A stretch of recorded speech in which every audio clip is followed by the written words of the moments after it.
क्या आपने कभी सोचा है, कुछ लोग बिना मेहनत के भी आगे बढ़ जाते हैं और कुछ लोग पूरी ईमानदारी से प्रयास करने के बाद भी बार बार असफल हो जाते हैं।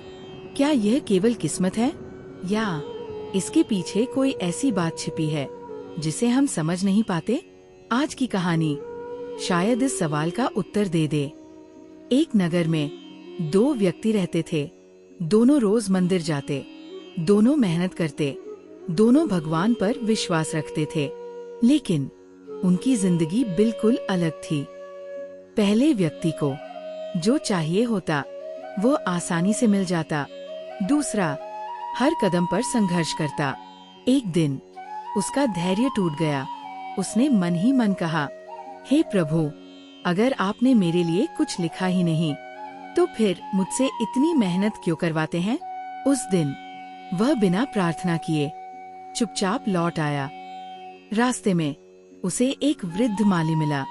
वह दो पौधों की देखभाल कर रहा था। एक पौधा खुले मैदान में था, दूसरा लकड़ी के सहारे से बांधा गया था। बार बार उसकी शाखाएं काटी जा रही थी।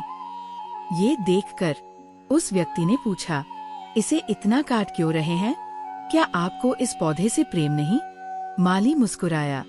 उसने कहा, जिस पौधे को मैं बड़ा वृक्ष बनाना चाहता हूँ, उसी की सबसे ज्यादा देखभाल करनी पड़ती है, उसी को आंधियों के लिए तैयार करना पड़ता है और कभी-कभी उसी की सबसे ज्यादा छंटाई करनी पड़ती है।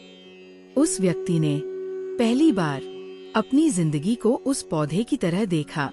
शायद हर रुकावट उसे रोकने के लिए नहीं, मजबूत बनाने के लिए थी।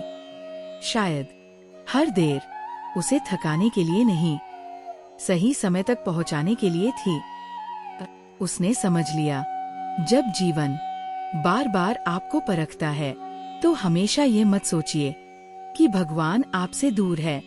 कभी कभी वही परीक्षा इस बात का संकेत होती है कि अभी आपकी कहानी पूरी नहीं हुई है। उस दिन के बाद उसकी समस्याएं तुरंत खत्म नहीं हुई, लेकिन शिकायतें खत्म हो गईं। और जब शिकायतें समाप्त होती है, तभी मन में विश्वास जन्म लेता है।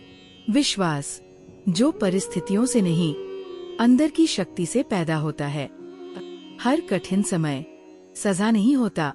कुछ कठिन रास्ते उन लोगों के लिए बनाए जाते हैं जिन्हें मंजिल तक पहुंचने से पहले मजबूत बनना होता है। याद रखिए, जिस पत्थर पर सबसे ज्यादा चोट पड़ती है, अक्सर वही सबसे सुंदर मूर्ति बनता है।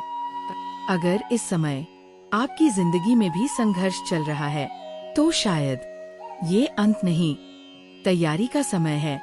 क्या आप अभी भी विश्वास बनाए रखेंगे?